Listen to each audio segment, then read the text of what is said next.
Zavi, hit this. We hit the music.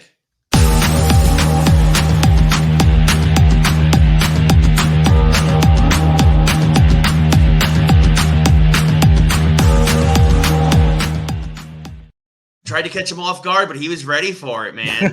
Producer Zavi, I said, I was trying to delay him. But anyway, little inside joke there, folks. If you're listening, if you're watching, though, we really appreciate it. Welcome to another edition of Geeks Who Like Sports, wherever you are. Good morning, good afternoon, good evening. We hope it is good. As always, I am Ray Carsillo, to my best friend in the entire world over in Philadelphia, Pennsylvania, Lee Elias. Lee, how are you doing today, buddy? Fall is in the air. It's actually autumn here.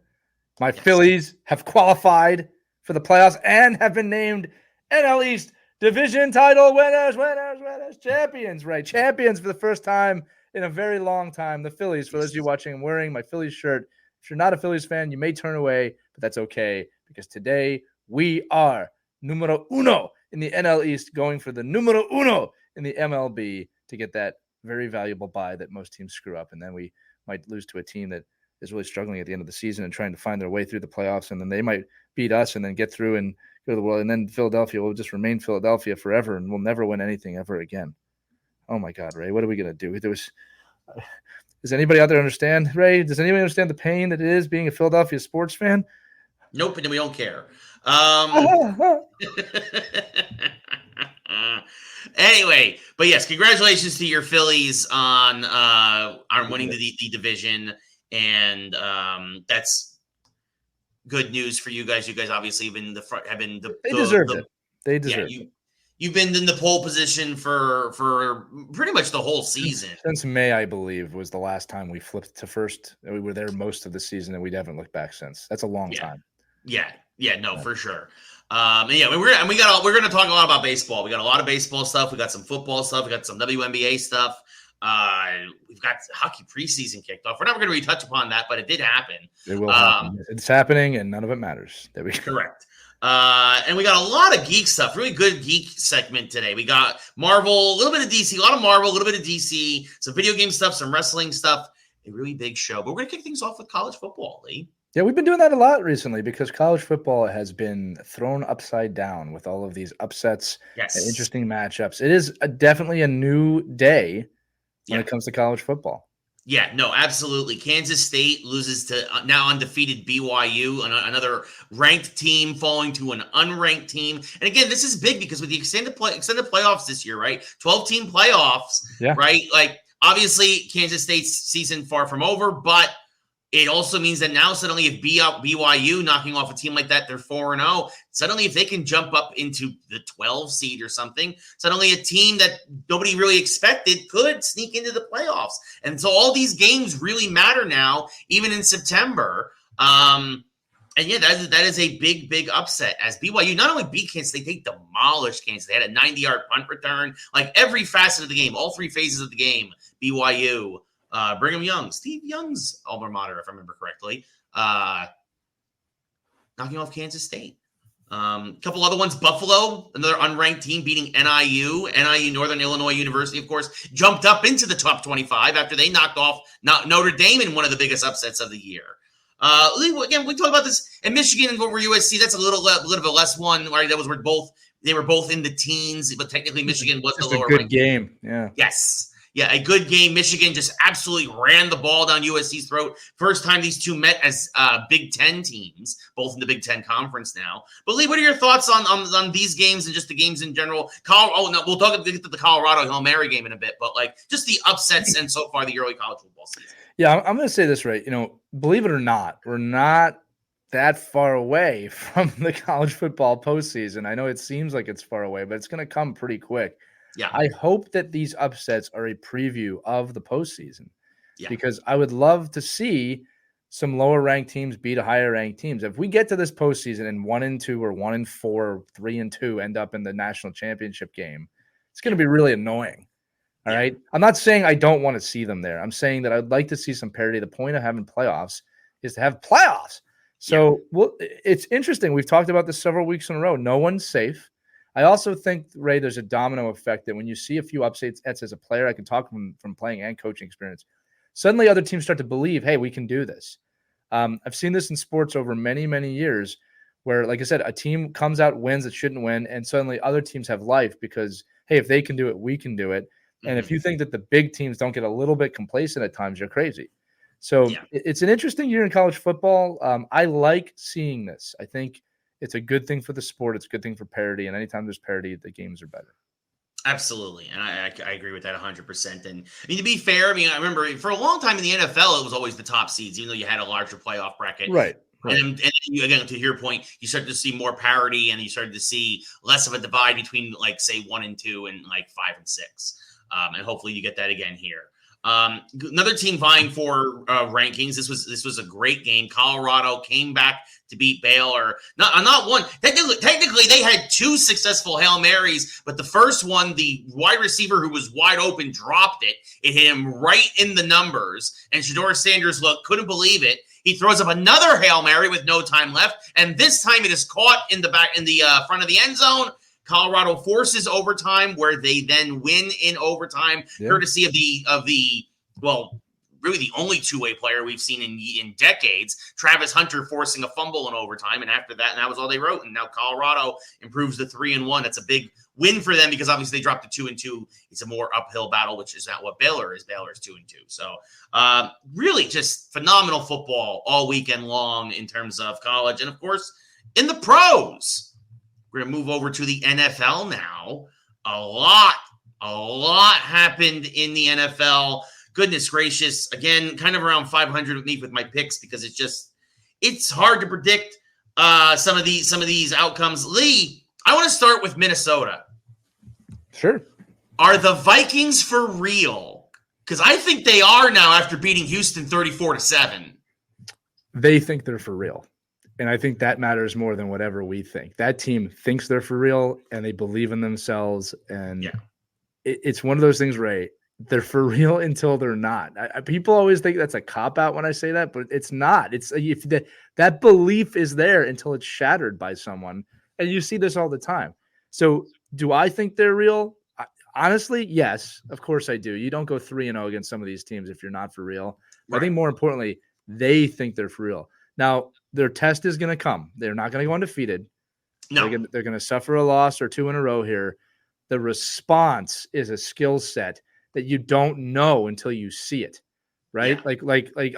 I'll just throw the Eagles in there. They lost week 2. They came back and won this week with really fundamental football decisions, right? Yes. That's a team that has some resolve after last season, of course. We don't know if Minnesota has that yet, okay? But you get a hot start. You lose a game, you lose 2 games. Now we find out what you're made of. But right now they believe in who they are, and that's why they're going to continue to have success here.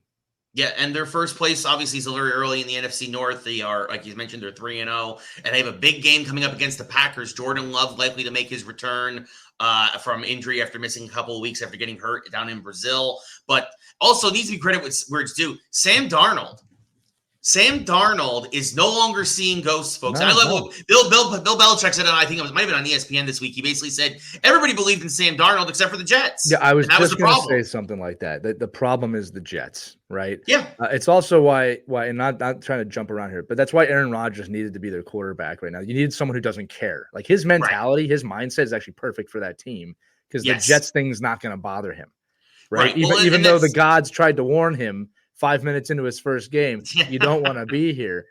He doesn't care. Now, Darnold, again, that was the wrong organization. That soundbite that went around with the ghost thing, it was incredibly unfortunate that literally haunted him for years. Yeah, well, I'm going to say, look, anything you say can be recorded and used against you in the court of public opinion, especially in the NFL.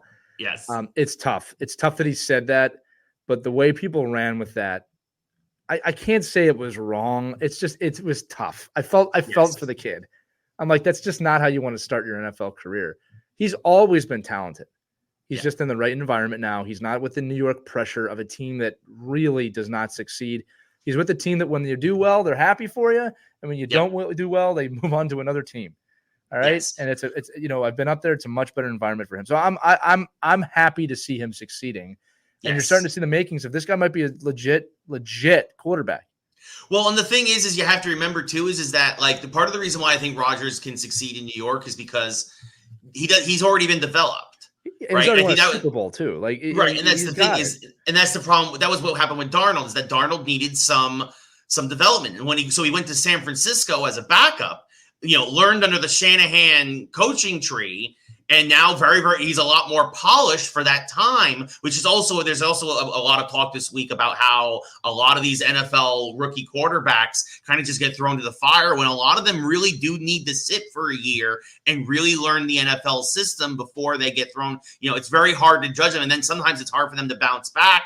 Like, I think Bryce Young might be the next guy who does this, where he goes elsewhere, develops, sits for a little while, and then ends up thriving, not in the dumpster fire that is Carolina. Although they did, under Andy Dalton, by the way, the first guy to throw for 300 yards and 3 touchdowns this year. The Panthers knocked off the Raiders. Raiders, what are you doing? Right. Holy cow. But credit where it's due. Sam Darnold, by the way, this is a fun stat. He's the 5th quarterback in the last 25 years to start 3-0 and have 8 touchdowns or more in those 3 games. The other 2 of those 4 went on to win the Super Bowl.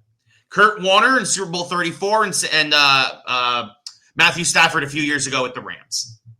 So, and that's a big deal. Not saying the Vikings are going to win the Super Bowl. Sorry, Viking fans. I still don't think it's your year. I still think you're not the Purple People Eaters of the 70s. But at this point, you've got yourself in prime position to make the playoffs. Absolutely. But there are still, I think, better teams in the NFC. But that is a great stat. That is great precedent. And honestly, again, great for Sam Darnold to really kind of turn his career around, at least up to this point. It's great that you love to see it. I mean, yes, you love to see it. Again, the pressure these guys face, is largely misunderstood by, I think, everybody. This is their livelihood. They want to succeed. Every single guy in that league wants to succeed, and I'm glad to see him succeeding. Yeah. So as usual, we're not going to go all the way around the league, but I also want to mention there's another trend. Malik Willis for the Packers, cut loose by the Titans, similar situation. Now 2-0, filling in for Jordan Love as he destroyed his old organization, 30-14. You're starting to see this where, sometimes quarterbacks get drafted and then they go elsewhere, and that's when they succeed. They don't succeed with the team that drafts them, actually. This is giving a little bit of a trend. Although one quarterback, and speaking of that, one quarterback who did not succeed this week, who looked like it was going to be, was Baker Mayfield. The Bucs, Lee, it looks like they fell into the trap. The Broncos looked absolutely awful the first 2 games. Bo Nix comes out. I did say Bo Nix, I think, will have a nice career. It won't be a great career, but he'll have a nice career.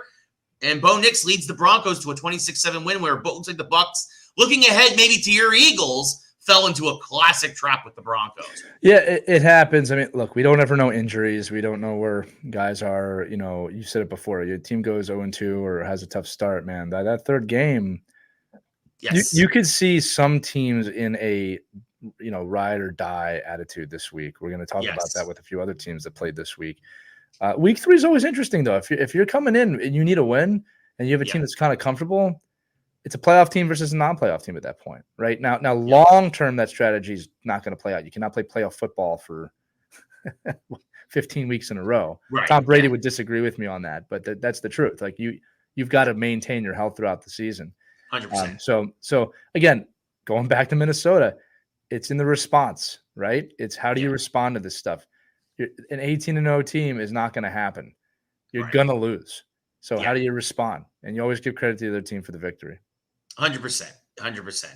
Mayfield will respond. Absolutely. I think actually, and again, I think this is going to be a great game, Bucs Eagles, this coming week. So going to be tough to pick that one. Speaking of, like you mentioned, though, 0-2 teams again. I think there are only 5 teams, I think, in NFL in the Super Bowl era. 5 teams have started 0-3 and still went on to make the playoffs. The Ravens were looking that in the face, went on to Dallas, and the Cowboys suck. The Ravens beat them 28-25. Ravens let them back in that game. Ravens were up, I think, 28-6 at one point. Dallas came storming back, but then the Ravens would end up getting a couple of key first downs late and would hold on. But Lee, what's going down in Big D? They now fall to 1-2. And honestly, if it wasn't for the fact that Deshaun Watson, we'll get to this in a second, it's absolute dog crap. The Browns could have beat Dallas too. Dallas is looking terrible in the first 3 games. This is going to sound cliche, but it's the truth. That's an overrated team. I don't know how else to say it. Like Cowboys fans, come at me all you want. They're an overrated team. I never looked at them coming into this season as, a Super Bowl favorite. Yeah. All right. They're looking like their typical old 8-8. I know that's not what it could be anymore. Selves. Sure. Yeah. All right. They'll come. You know how this is going to work. We all know how this is going to work. They're going to go on a screamer 5 wins in a row. Going to be Super Bowl champions again.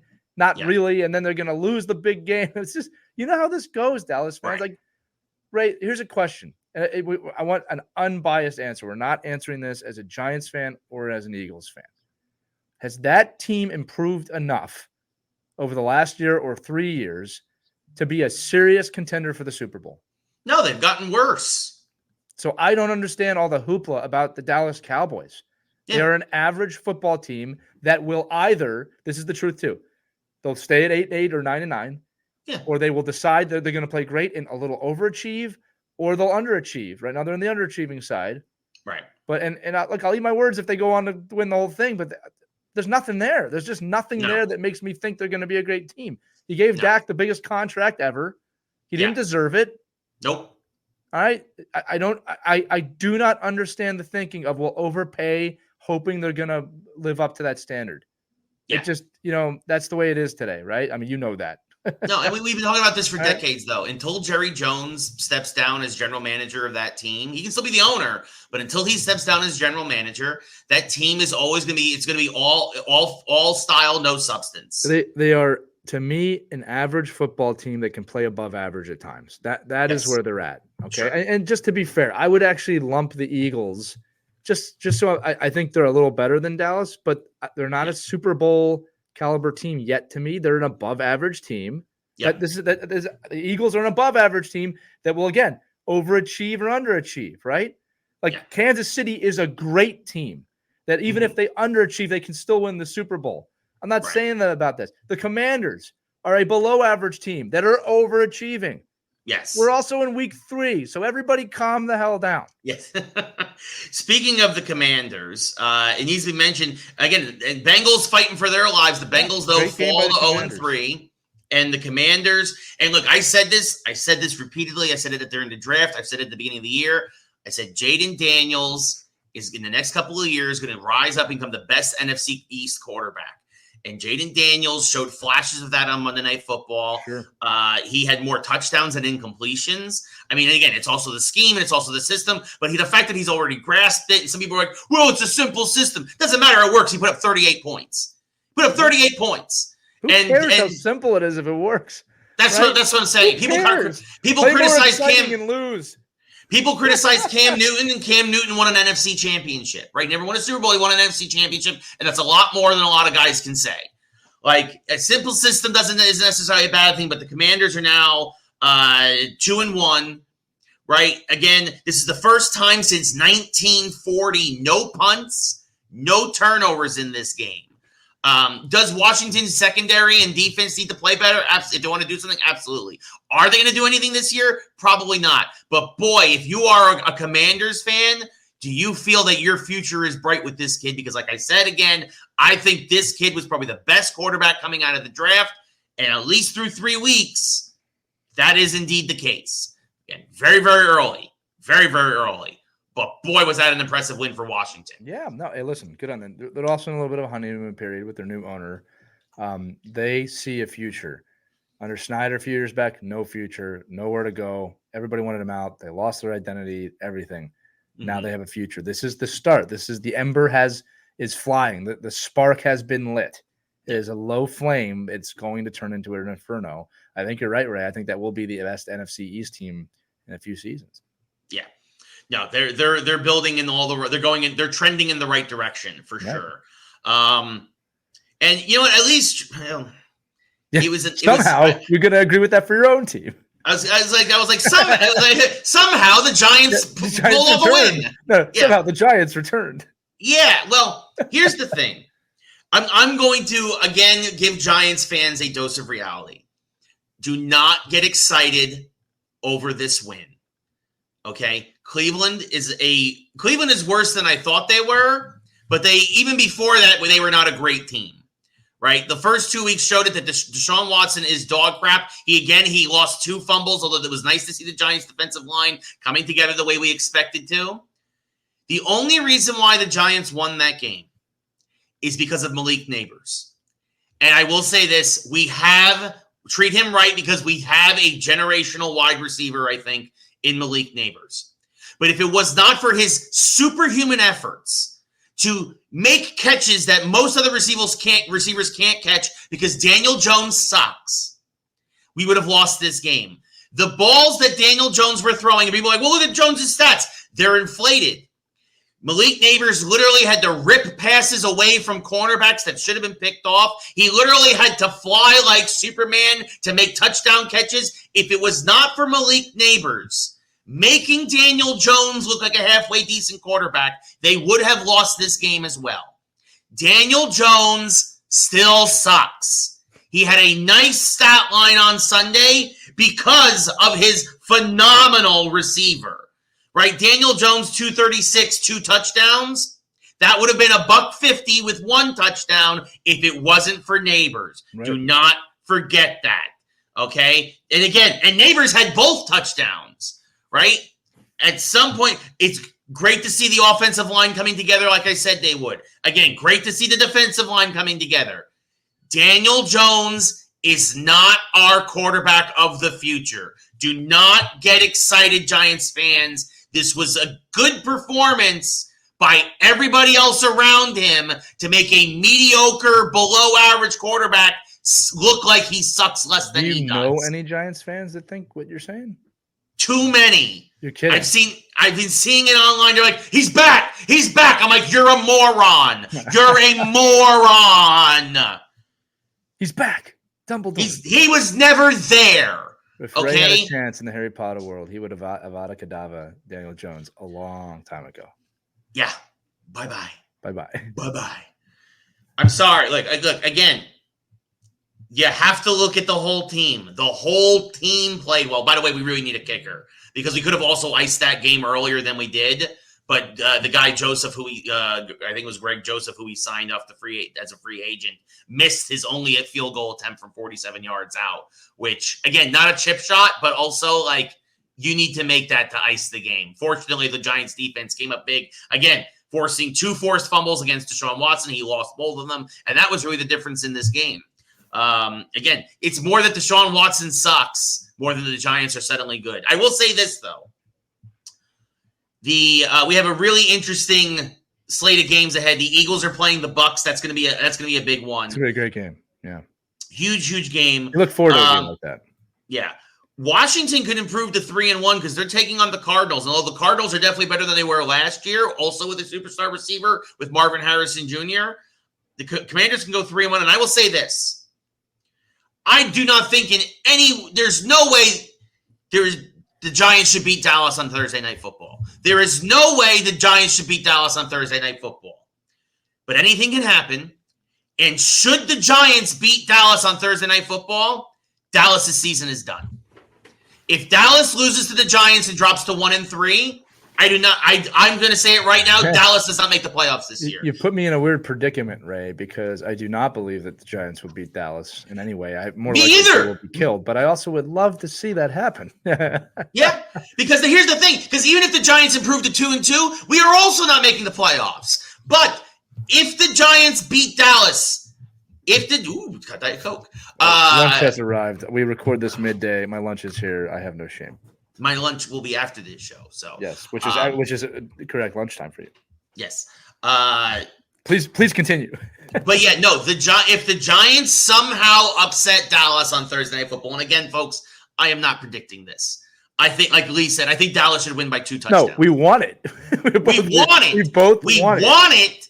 But we don't think it's going to happen. The enemy of my enemy is my friend. Exactly, because if Dallas falls to 1-3. And Washington and Philadelphia improved to 3-1 this week. And again, the Giants don't matter. The Giants aren't going anywhere. Again, the Giants ceiling, said at the beginning of the year, Giants ceiling, 7 wins. 7 wins. And after beating Cleveland, that ceiling's still possible. All right, let me just help you here. Likely to happen.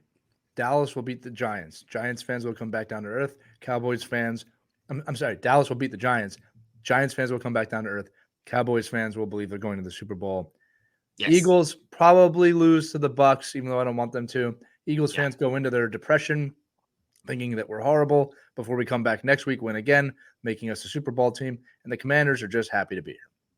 My prediction. Yeah, that's a great way to sum it up. And that, folks, is the third week of the NFL. Also, really quick fun story. I don't know if you heard this. It was leaked that the NFL, and I guess this is how they have a system of how, we always hear about this when the draft, about compensatory draft picks, right? When players leave through free agency and then the team does not replace that player with a player of a certain value, they get a extra draft pick, usually starting in the third, so usually at the end of the third round they start.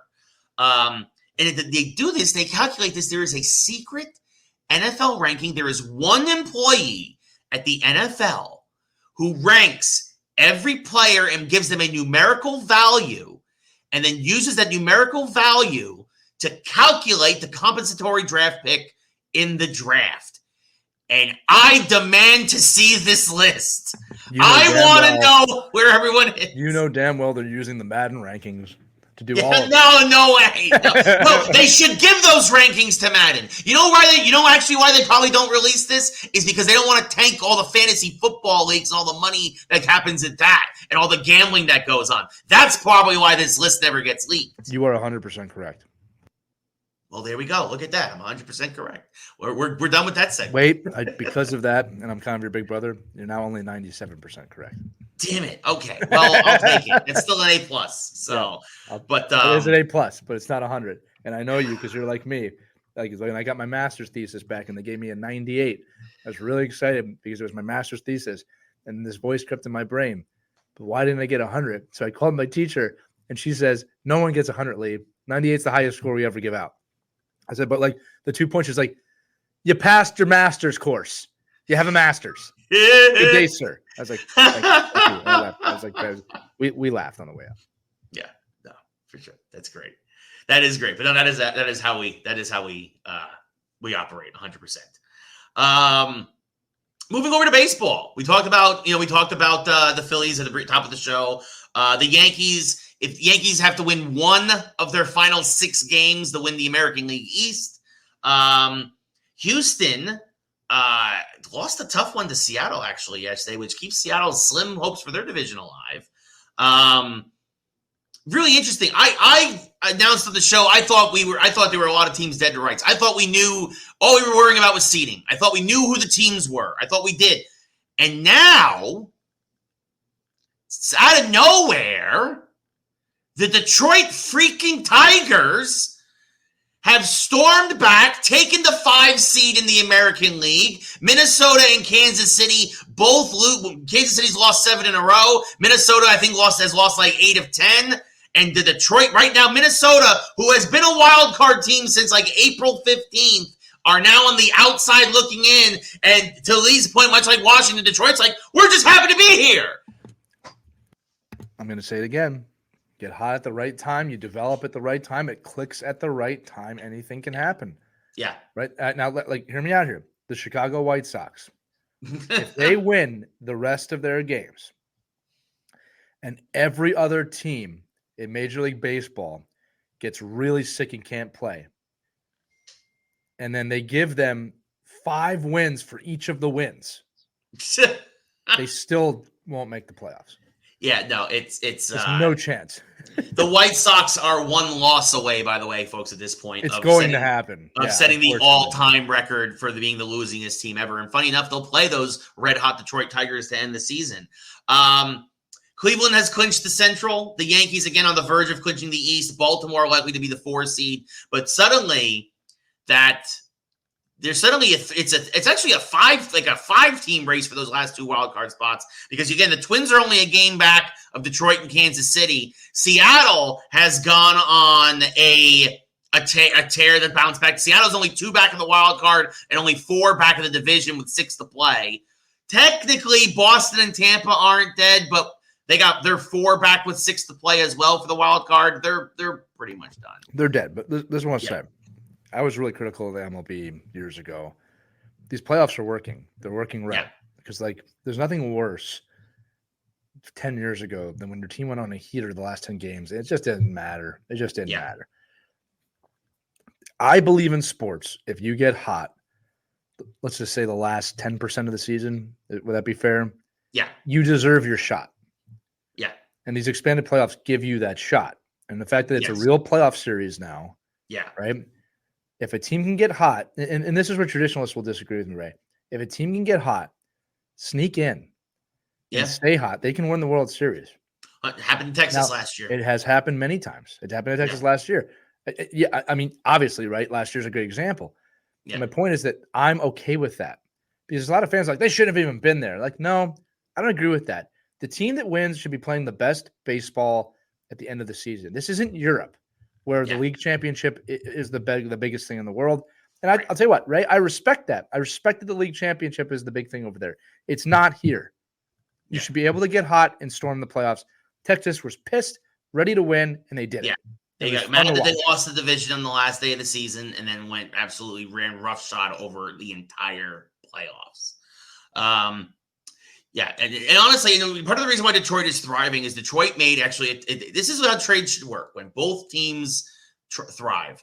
The Dodgers sent Trey Sweeney, former Yankee prospect shortstop, to Detroit. He has taken over as their starting shortstop and has really shored up that position for them, along with other young kids they've called up. But they traded Jack Flaherty, their number 2 starter, who is now the Dodgers' number 1 starter due to all the injuries. And Trey Sweeney has been a huge part of that Tigers lineup that has helped them to go on this run. And Flaherty has been a huge part of the Dodgers that help them. They're on the verge of locking up the National League West, and they are fighting with the Phillies going back and forth for the 1 seed in the NL. They will be they will both get the buys. It'll be Phillies Dodgers. It's just a matter of who's 1-2. I will say that I enjoyed the fact last night after the Mets fans rightly celebrated winning that series against the Phillies. They did win that. I take nothing away from that. But Ray, I had a little Ray in me last night. Enjoyed the fact knowing that they all had to watch, not play. Sit there and watch the Phillies win that division title with the fanatic waving the flag all over the field, knowing that you better beat the Braves tonight or you're in deep doo-doo. Yeah, because the Mets do have a 2-game lead over the Braves for the final wild card spot, but they start a 3-game series in Atlanta with those Braves this evening. Now, Mets fans, Ray and I are obliged to say it. You're built for disappointment here. All right, you're just built for it. This is exactly what happens to you. Now, listen, of course you may go in there with this great hot streak and go sweep the Braves and make the playoffs. Sure. But history tells me you're going to screw this up. Yep. I don't care how injured Atlanta is. Yep. If you think they're just going to lay down for you, which you think, that's exactly what you think is going to happen. You're crazy. Yeah. This is going to be fun. This is going to be a fun series. Absolutely. I mean, the Padres and Dodgers have a 3-game series that could affect the division, but both those teams are making the playoffs no matter what. This 3-game series is for the playoffs for the National League. So it's going to be really interesting to see what happens. We mentioned the Dodgers. Also, we need to mention Shohei Ohtani. Going to be the unanimous MVP as the DH of the Dodgers. First ever 50-50 season, doing things that have never been done before. 51-51. It's soon to be 52-52 and 53. Awesome. Yeah. He continues to set new bars with this. And just having an absolute phenomenal year. I think the best quote, and I think it was on ESPN, was that you have to remember a few things about Ohtani because people are like, oh yeah, it's Ohtani. No. This is an injury recovery year for Ohtani, and he's doing this. He's doing this with no UCL. Right. Basically. He's not pitching. Yeah. And he's making a $700 million contract look low. Yeah. It's making that look low for him. He is the greatest baseball player, I think, Ray, as of this moment that's ever lived. People compare him to Babe Ruth a lot. He's doing better than Babe Ruth. Yeah. This might have been what it was like when Babe Ruth played. Yeah. Right. Right. But he's the greatest baseball player I've ever seen in my life. I don't ever remember anybody coming in and doing this ever in my life. Yeah. You've had guys that were great at obviously home runs, guys that were great at stealing, never all of them at once. It's insane. He's worth every penny that they've extorted to him through tax evasion and things like that. Yes, and having the translator take the fall, and they'll be losing the first round of the playoffs. Yeah, I wonder if he bet on Think about how long ago. Remember we talked about that in the preseason? How like this? Yeah. Oh, he'll just play and people will be quiet. That's Yep. what happened. That's what happened. Also need to briefly mention this will be the first time in 10 years no team will hit 100 wins. I'm okay with it. All right. Yeah. I don't think the 100-win moniker is necessarily a good thing. I think there are great teams that do it. Yeah. And I think there's nothing wrong with that. But this means parity is in the league. Yes. All right. Now, again, you do have 100-plus lost teams, which is also equally not as good. Correct. All right. But I do appreciate the 100-win plateau, but it's not something I think that is needed to make baseball great. Yeah. I know teams love that, but I like the way baseball is. It's much more competitive now than it has been in years past, outside 100%. Chicago White Sox. Yeah, that is unfortunate. And even teams like the Oakland Athletics have been very competitive this year, even though obviously not going to make the playoffs. And of course, very sad and a lot of vitriol, and understandably so, and rightfully so, the last few days in Oakland as they wrap up the last few games at the Coliseum, aka Rickey Henderson Field. And did you read the owner's letter to the fans today? Oh God, what Fisher's such a disgrace. It's brutal. We tried. No, you didn't. No, you didn't. Yeah, don't save face like that. Don't pee on my leg and tell me it's raining. This is like one of those things he's going to write that and then we're so happy to be here in Las Vegas, home of the Athletics. You already know how it's going to play out. Yeah, no, exactly. So. One last quick baseball story. I really want to get your thoughts on this. C.J. Abrams, shortstop for the Washington Nationals, was sent down to the minor leagues because he stayed out all night gambling at a Chicago casino before a day game between the Nationals and the Cubs, in which Abrams would go 0 for 3. Now, Lee, I want to know what you think, because this is, let's be honest, folks, this isn't the first time that a baseball player has done things they shouldn't have the night before and then come on and played the game the next day. But we always hear stories about how Vida Blue pitched a no-hitter on acid, how David Wells pitched a perfect game hungover. But if Abrams had gone 3 for 3 instead of 0 for 3, would he have been punished like this? Ooh, that's a good question, Ray. This is my answer to that. If you have team rules and a team standard, and that standard is of excellence and winning, and you're not in the playoffs, right? Yes, I think you do this because you need to make sure that those kids know that there's a culture that we're building here of excellence. And when you look at some of these great teams, you talked about some great individual efforts that have happened in the past. Great players don't win the World Series. Great teams do. And if you look at the teams that are heading there, there is a standard of excellence that I think these players would police themselves from doing something like that. All right. Now, with that said, I don't know what's said in the clubhouse. I don't know what's been dictated rule-wise. I don't know a lot of the behind the scenes of that situation. But my guess is that there's a rule in place. He didn't follow the rules. He probably got snarky with somebody he shouldn't have. They benched him. Yeah. What do they got to lose right now? They're already looking towards next season. Yeah. Right? Yeah. If you lose the standard, you lose the team. Right. Oh, that's a good point. That's a fair assessment. Like you said. Now, here's the thing, though. If Washington was in a playoff position and this happened, do you send him down to the minors? I don't think it would have happened if they were in a playoff position. That's the other side of it. That's a good point. Like, this is why they're not in a playoff position. Yeah. Right. Yep. So again, it's a little chicken and the egg. All right. Sure. Do I think that players go out on top teams? Sure. But there's a difference, right? Like, and again, right? Look, there are some people out there that can go out and drink all night and be amazing the next day, right? But Mickey Mantle's coming to mind, all right? But they knew who he was, absolutely. And he performed. He showed up, right? He also destroyed his body in the process. But again, this is where it gets a little gray, Ray, because we're talking professional sports now, not youth sports or college sports. If a guy can go out and drink all night, show up and be the greatest baseball player in the world, I mean, you've got to play that the way it is. All right. Yeah. I mean, if you have team rules and he's not following the team rules, you've got some tough decisions to make there. All right. We're also talking about a very different time period with Mickey Mantle.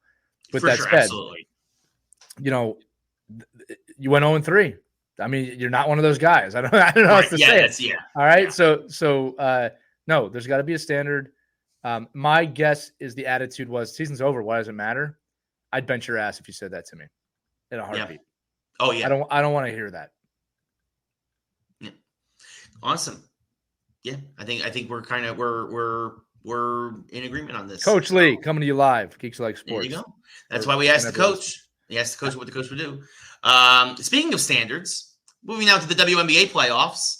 Actually, first, very quickly, congratulations to Asia Wilson for winning the unanimous MVP and Caitlin Clark for winning the unanimous Rookie of the Year. Absolutely. Oh, did she do that? Did she win Rookie of the Year? Oh, amazing. Yeah, unanimously. Oh, amazing. Yeah, absolutely phenomenal. So a couple of unanimous decisions there. Also, not surprised that Caitlin Clark did not get MVP. People being like she should have got both. She didn't. She should have got both. I don't think she should have got both, but she definitely was Rookie of the Year. She could have been in the voting for both. I think that's fair. I think that she could have got some votes, but I think that. But yeah, no, it's. If her team came in first, she would have got it. That's a fair point. That is 100%. That's part of the MVP is your team is in a very high position. You got to remember that. Right. And that's the thing. And as good as she did to turn Indiana around in literally 1 year to the point where they did get back to the playoffs. She will be an MVP, yes. And speaking of the WNBA playoffs, it is underway. And speaking of Indiana, they lost to Connecticut in game 1 of their first round series. The Liberty beat the Dream in their first round, game 1 of their first round series. The Lynx beat the Mercury, and the Aces beat the Storm with game number 2 for the Liberty and the Dream and the Aces and Storm taking place tonight. My New York Liberty, number 1 seed, powerhouses, but they always seem to choke in the championship round. Would really love to see. It'd be really interesting to see a WNBA ticker tape parade in New York City. I think you're lining up for something like that, and I think that whatever city wins, if you don't do that this season, what the hell are you doing? Yeah. All right. Yeah. It's time. We're here. Let's do 100%. it. 100%. If the Liberty win the championship, the Liberty should get a ticker tape parade 100%. I totally agree with that 100%. Not shared it, by the way, either. It should be their own parade. Yeah. Oh, absolutely. Give them a parade. Give them a damn parade. Right. Plus, it's a beautiful time of year. Anyway, New York in the fall is lovely. It is pretty awesome. I always enjoyed my early fall days commuting to the city, walking through the city. I agree with you, Ray. Yeah. So WNBA playoffs underway. I mean, look, the Liberty are the hands-on favorite again to win it all, but they had never won it all. So it'll be interesting to see if they can pull that off this year as the 1 seed once again. So it'll be fun. You know what else I want to see if someone can pull off, Ray? What?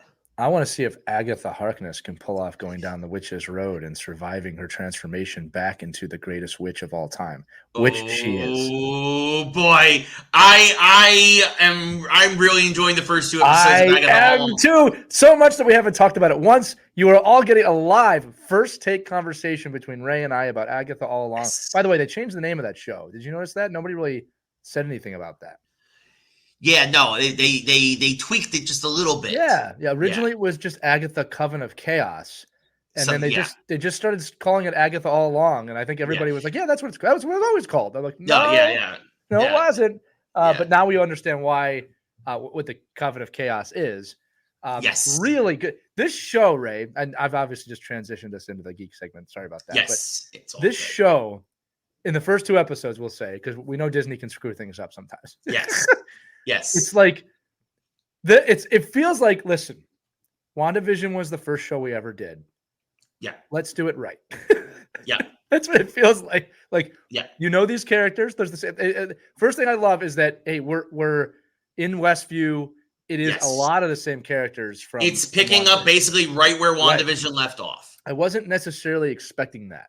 Yeah, which I don't know why. I just wasn't fully expecting. They do say that 3 years have passed, right. So that she's been trapped in Wanda's spell, even with Wanda passing on in Doctor Strange 2. That which they Agatha's been stuck for 3 years, right, as if she was in a TV show. So I will say this: we haven't given away too many spoilers here. This is a spoiler alert if you have not seen the first 2 episodes. Yes, I mean we're basically this is the premise of the show, right? Basically. Right. But just to what Ray just said, they tap on that. It's very clear that Wanda is dead. The show starts out with Agatha in the spell, and there's it's obviously Wanda dead. Yes, kind of alerting to her that, hey, you can break out of this spell now whenever you want to. Yeah. And then some interesting things starts happening, and it captivated me. It was great. Yes. Man, Catherine Hahn is so good. Powerhouse. I'm going to say this again. She's on her way to being the greatest witch of all time in cinema or TV. I'm talking Bewitched. I'm talking everything. Yeah. It's first off, she's done 2 vastly different characters in this show already. Yeah. And I don't think anyone's giving her credit for that. Like, she's doing a parody of the Mayor of Easttown, the first episode, in a way that she's doing it that it's a parody, which it's really hard to do that kind of acting. Yeah. All right. It's really hard. Then into Agatha Harkness without power. It's amazing. Ray, I'll shut up. Go ahead. No, she's been phenomenal. The dialogue has been great. It's just been really well written. There's a lot of fun nods to things like Senior Scratchy, the budding comes back. We speculated that Senior Scratchy was actually going to be Nicholas Scratch, but then in Lee's point, there was a whole thing about Nicholas Scratch in the altered reality, and it is in the comics that he was her son in this altered reality, and you wonder if he's going to come back around. They mentioned the Darkhold is gone, right? Which is a big deal. And the first episode is just them setting the pieces in place. It's Agatha breaking out of the spell. It's introducing the major characters like Rio Vidal, Teen, people who we don't know who they are, but who are clearly more than what they seem. And then episode 2 starts the almost like a heist movie. We need to get a coven together. We need to walk the road. We've got to get my powers back. And none of them trust each other. That's the other and I love it. None of them trust the other. And what I also love is that all these characters, by the way, are from the comics. Right. They are witches in Marvel Comics. They were not created just for the show. Jennifer Kale, who is a very obviously they've been tweaked, but she was a Midnight Sun in the comics. Alice Wu Gulliver, who just like in the show, she's a blood witch, as in her mom was a witch and she kind of inherited her powers, but she's also a detective. Lilia Calderu is one of the most powerful witches in Marvel Comics. This is phenomenal. Right. It is. And I'll tell you something else I've noticed, Ray. Let's start looking ahead a little bit. So, obviously, the second episode, as you said, they get together, they get into the Witcher's Road, right? And that's where they leave off, is they're on the road. Yes. And there's a young man that she can't hear his name. She's still bewitched. Anything about him, anything about his origin story, anything about him, and it gets muted out, and she knows there's some kind of weird spell going on. Right. And but he is not aware of it, which is very interesting as well. One of the things I notice, Ray, one of the things I pick up on, as you do, is that when you watch a show on Disney Plus, there are suggested titles with it. Yes. And Moon Knight is one of those titles, which makes me wonder if there's going to be some connection to that plane of existence or different aspects of that show. Because at the end of the second episode, there are Death Eaters coming after Agatha for whatever reason. So they are those. That's the Salem 7. There you go. Right now in the comics, the Salem 7. Oh, it's the witches she took out. No. So maybe here, but in the comics, they're her grandchildren, which is interesting, right? Because again, they haven't even established Nicholas Scratch that much. So unless he appears later. Right, that's what a lot of folks were speculating whether Teen, he's just called Teen in the show, which is the boy whose name she can't hear, is Nicholas. That would make sense. It could make sense, but I don't think they're going to do that. I think, and this has also been put out there, Mephisto. No, please don't. It's Mephisto, stop. Ray. I've already been seeing people talk about it. It's not Mephisto. I don't think it's Mephisto. It's highly unlikely it's Mephisto. I think. This has also been put out there. I think this is the right theory. I think it's Wiccan. I think it is the reincarnated version of Wiccan, which of course is one of Wanda's children, either from an alternate universe or whatever. And the reason why Agatha can't hear his name or his origin is because he's got a protection spell on him from Wanda. But the reason why he's looking into his powers, and without Wanda around, he's looking for the next best thing, which would also lean into the comics. Because remember, in the comics, Agatha was not really antagonistic to Wanda. She was more of a teacher. Right. She was a teacher to Wanda, right? She ends up failing Wanda in the end, of course, like everybody does, and she does the whole No More Mutants thing. But and House of M and all that other stuff. But it would make sense if Agatha becomes a tutor to Wiccan, I think, which also means that the speedster, whose name I can't remember, the other son could be out there somewhere. He could be. It'll be interesting to see if they go simple or if they go not simple, and also what planes of existence she's going to jump on. I mean, look, like this was one of the things that Marvel was doing. I actually didn't mind. Moon Knight opened up the kind of I don't remember what they called it, but it was like a death plane, like the afterlife. Yeah. Yes. Right. And then there's the astral plane, which is part of the afterlife in Black Panther. I'm interested to see what planes of existence exist here. And if they connect that to Moon Knight. I wanted to see Midnight Suns. I was willing to go through all those shows and the Eternals. And I was like, all right, this is not a bad place to launch. Like I'm ready for what's coming next. That's been the big problem with TV lately, is that they always keep teasing the thing I actually want. Yeah. And I don't need these long backstories. Star Wars, I'm talking to you. But I'm looking forward to where this show is going. The acting is fantastic. There's a connection point to WandaVision that actually makes WandaVision better, probably. We talked about this when WandaVision was on, that at some point there might be a show that makes the show make even more sense. Yeah. And it's not much better, but it's a little bit better. So there you go. Agatha all along, definitely something to watch if you haven't started yet. Yes. My only issue with the show so far, and at first it was funny. Is that Rio Vidal and Agatha obviously have a long relationship that I want to speculate about what her character really is as well, because Rio Vidal is not from the comics, and clearly it literally just means Life River. Her name just directly translates in Spanish to Life River, and I highly doubt that's what it's going to mean down the road. It's clear that when they make the coven, that Rio was supposed to be part of the coven, right, and instead Agatha goes and gets her neighbor's Mrs. Hart, who happens to be a gardener. All of the witches, when they make the covenant, recognize each other, and like everybody just ignores Mrs. Hart, and like nobody's like, "You're a green witch. You're the Earth Witch." Like I thought that I bumped on that a little bit. Like at first, I thought it was a great. I wonder if there's more there than meets the eye. That's what I'm hoping for. Yeah. I'm hoping for that. Maybe because she is a green witch. Like, and she discovers that. That would be amazing, because it would definitely be like. And it would make sense, because Agatha did say that it happens that it always feels like that witches there's a 3-mile radius, and that witches kind of all just cluster together.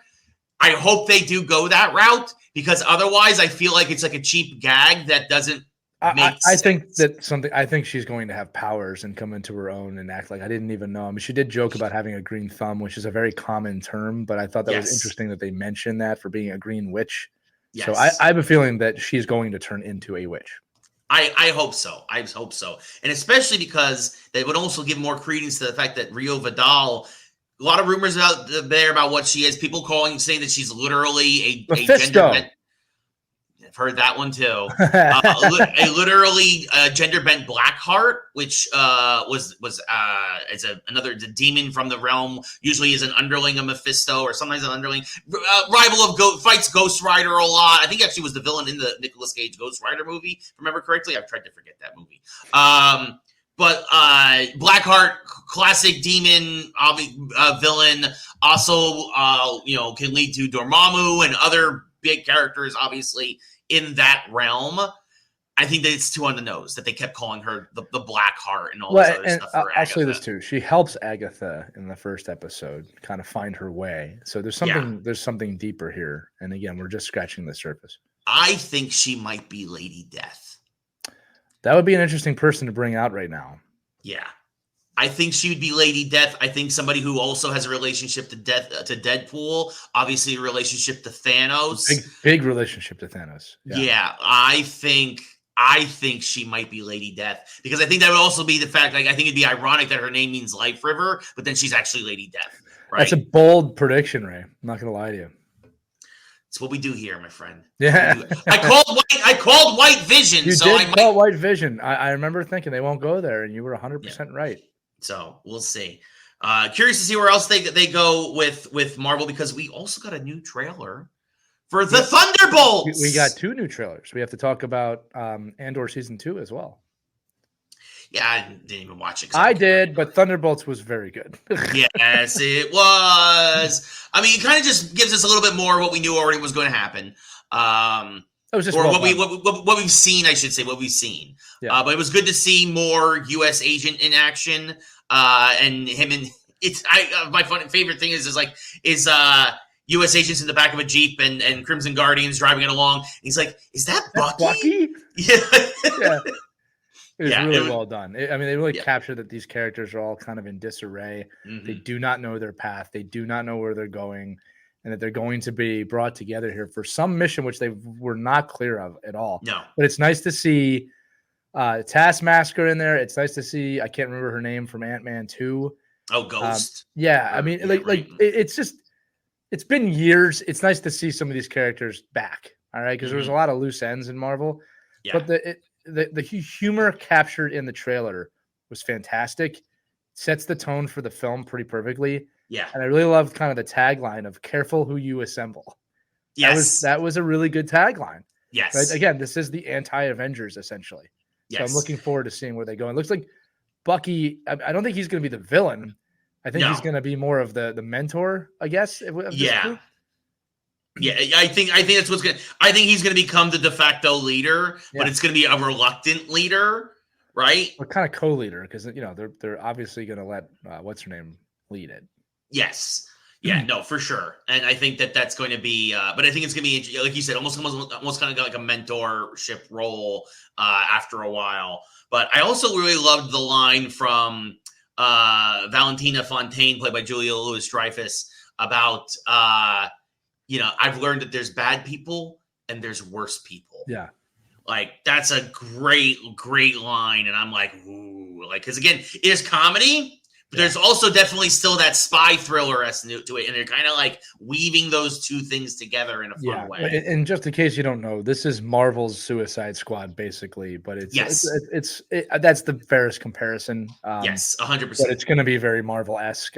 Who do you think they're going to be fighting, Ray? That's the question. Is it good? I mean, there's so many ways they could go. I don't look at it after Captain America, correct? Yeah, I don't think it's going to be related to the Hulks, though. I think it's going to be. I mean, it could be. The thing is that they have Bob, and that makes me think of Hydra Bob there. And I wonder if they would do something like Sin, the granddaughter of the Red Skull. Interesting. I mean, look, my gut is telling me that this is on the same path as Captain America, as kind of like the street level superheroes, if you will. Yeah. So I think it's going to have something to do with that. We also know, look, the GW Bridge, as you know, is in Captain America. Like, I think they're going to be opening up a whole new street level of violence. And you also have to kind of keep in mind, like, where has Valentina showed up, right? Obviously, she was at the end of the Black Widow movie. She was obviously a U.S. agent. So I think though it's within that world of storytelling that they're going to tell this story. Well, and that's why I think that Red Skull's Nazi granddaughter could work, right? The humor of that. A Nazi granddaughter? Yes, that's exactly. I mean, there's not a lot of humor there, but like this isn't completely. I mean, they also mentioned the Sentry's going to be in this, which that's who Bob is. It's not Hydra Bob. It's the Sentry. The Sentry. I think it's funny they introduced themselves. Hi, I'm Bob. And the thing is that also if it's the Sentry, then you start getting. Here's the thing that you worry about, right? Is that like if it's the Sentry, you start getting into. Are they going to do the Void, which is basically just his dark? He's a split personality guy, and it just is he both a hero and a villain? Like it could get messy very quickly. Well, that's why I don't think they're going to do that. They've simplified everything recently. They said everything we're doing is very located to the topic of the film. So we'll see. I just think that they're segmenting into smaller universes within the universe. Oh, we will see. We will see. That comes out, I think, May of next year. So it's going to be a big year, actually. Going to be a big. February is Captain America 4, and then I think you get Thunderbolts in May. So a lot of Marvel stuff just on the horizon. Should be good. Yes. Also, if you wanted to mention, Agatha, much like WandaVision, is 9 episodes, not 8, which we've been getting a lot of lately. It's 9, including a 2-part finale. Now, they said they're going to do, instead of having it go to the first week of November, they're going to release the last 2 episodes on October the 30th. Thank goodness they figured that out. The day before Halloween. Ooh. Smart. Yes, very smart. You know who's not smart? DC Comics and Warner Brothers. they're desperately looking for attention. I will say that we'll start off with a little fun story.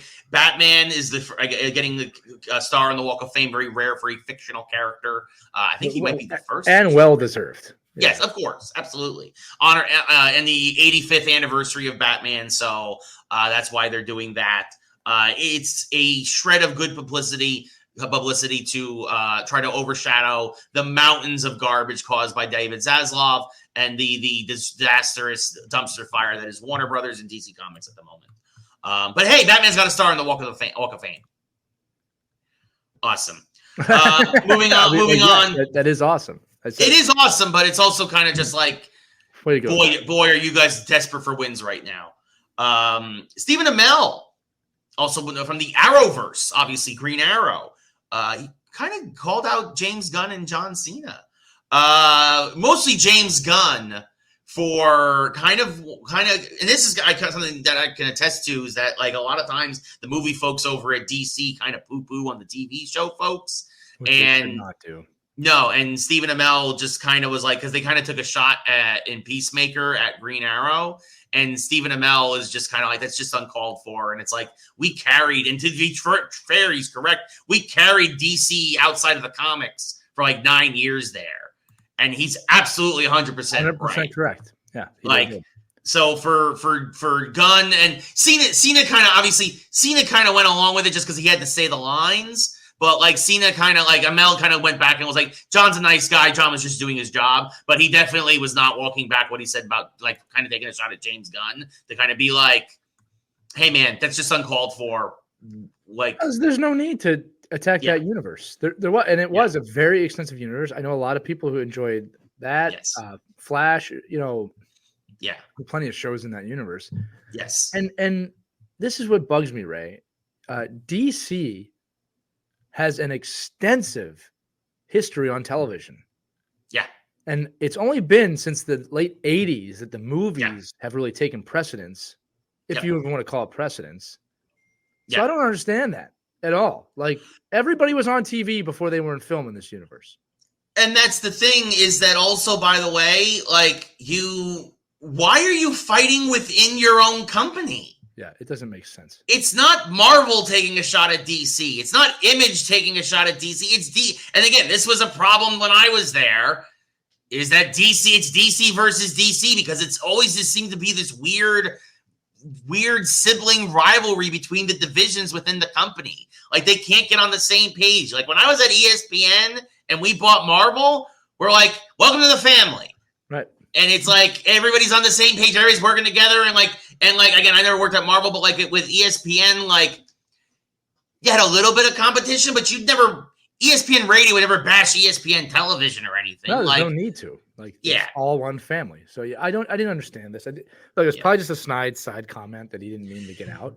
But at the same time, it's like, it was supposed to be. It was a joke in Peacemaker, and and I guess that like a lot of folks like took it the wrong way. Like, I don't know. I feel like the air needs to be cleared up between these two, and that's probably not going to happen. Well, I'm going to say it again, that you get a nod, and maybe it was just a misplaced line, right? In the sense of like, maybe they didn't mean it to be bad, but man, like, it's like everything on DC was successful on television, probably more successful than the films in a lot of ways. Yeah. So I don't know what you're doing. Yeah. Well, DC doesn't know what they're doing either. I agree with you. Speaking of John Cena and wrestling, though, this is a big name deal. Wrong. John Cena. Thank you, Ray. I appreciate that. I love you. This is a classic. This is a big deal for WWE. They're bringing back Saturday Night Main Event in December. Isn't that fun? This is great. Isn't that fun? I mean, the memories that brings up, just as soon as you hear it, it's like, all right. Yeah, no, exactly. The Ultimate Maniacs are going to be on Geeks Who Like Sports in a power we can't understand. Oh, come on, that was a pretty good impression. You didn't even nod. You're just nodding. Yeah, I can't do Macho Man. Oh yeah, the Saturday night main event used to be a staple of WWE television, but it's coming back in December as WWE growing everything. 3 hours of SmackDown. We're going to Netflix. We're not gonna bleep out the holy shits anymore. It's gonna be amazing WWE television. They can't use enough cocaine to contain the Ultimate Maniac. Just realized that's not as hard to do as I thought it would be. No.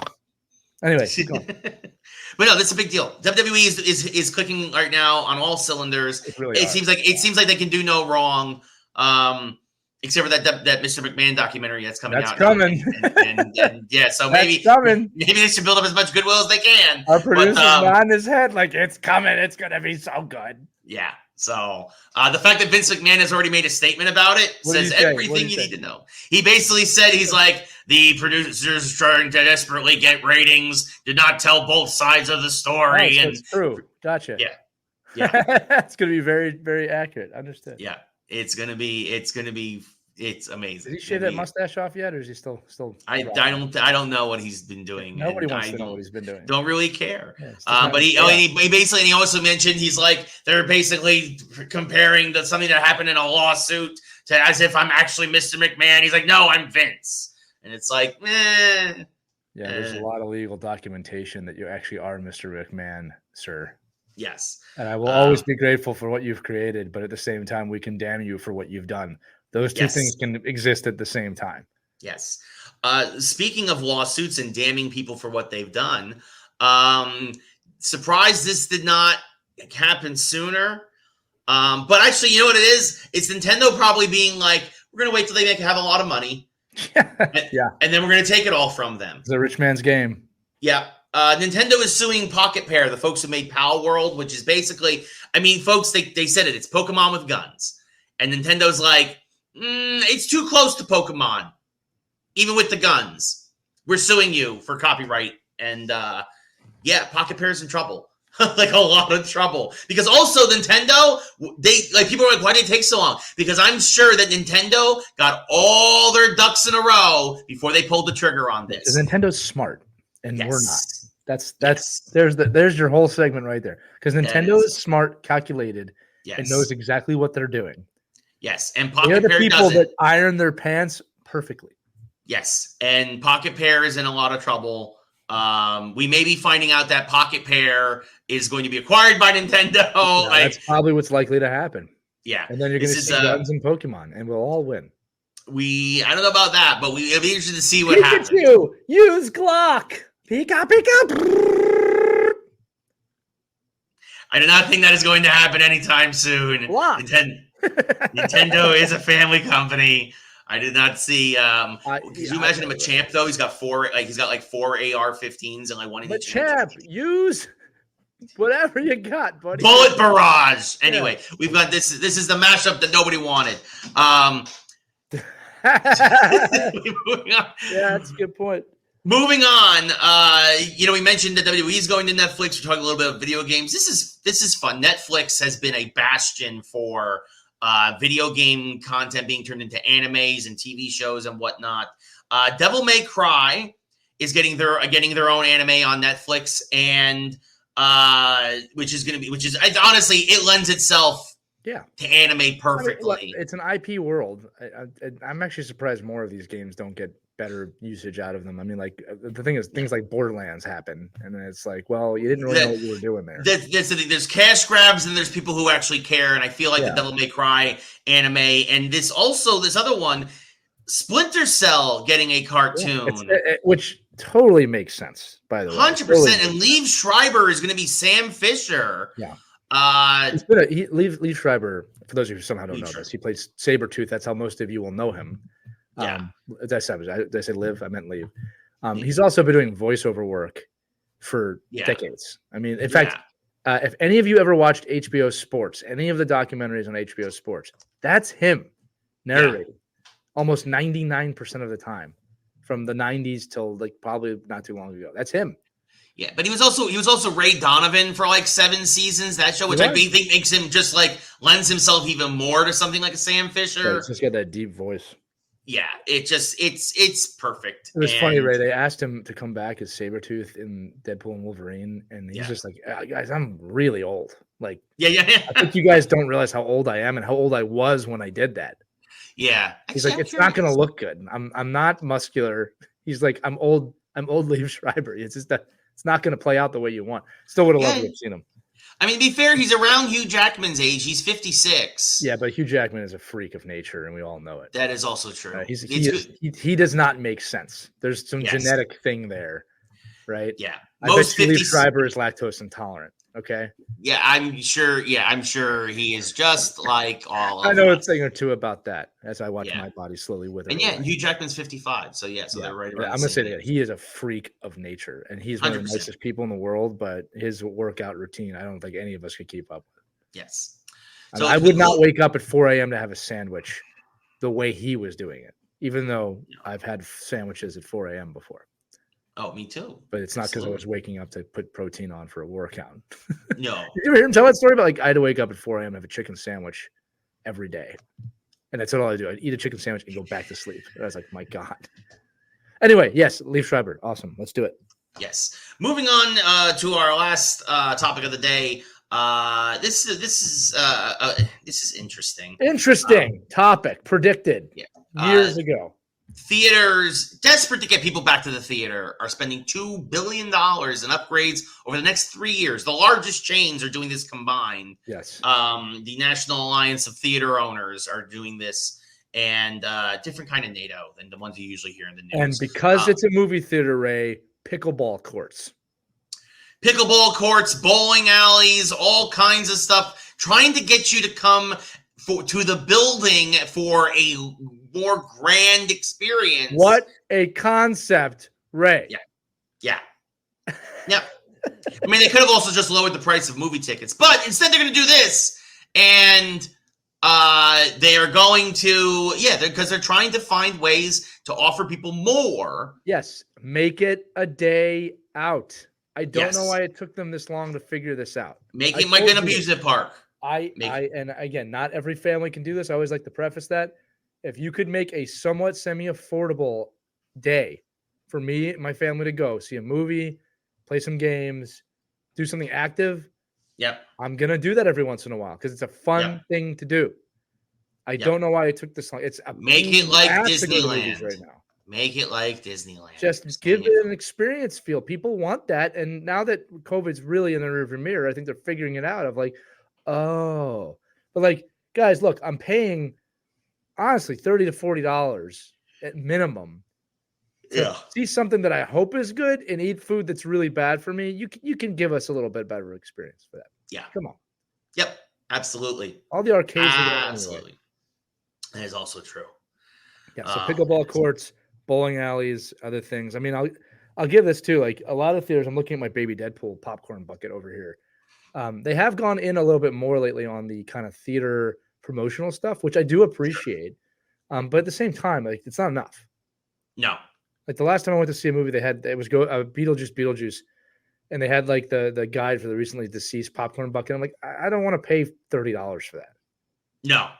You know? No. Like, so it's like, come on, guys. But the baby Deadpool had to come home with it. They're scraping the bottom of the barrel when it comes to some of these ideas, but hopefully this is. I hope so. The stadium seats was a great upgrade years ago. 100%. We had that when I was a kid, but but it's not enough. You got to keep it up. You got to keep up with the times. But we'll see. But because that's the other thing too is how much more is these experiences going to cost? How much is pickleball court? You got to get people away from their 72-inch TVs with 1080p HDMI, if not 4K. And you need to make an experience. This is only going to get worse if you don't. So, look, it's an eye roller because we've been saying it for 5 years. Yes. But it's also nice to hear about it.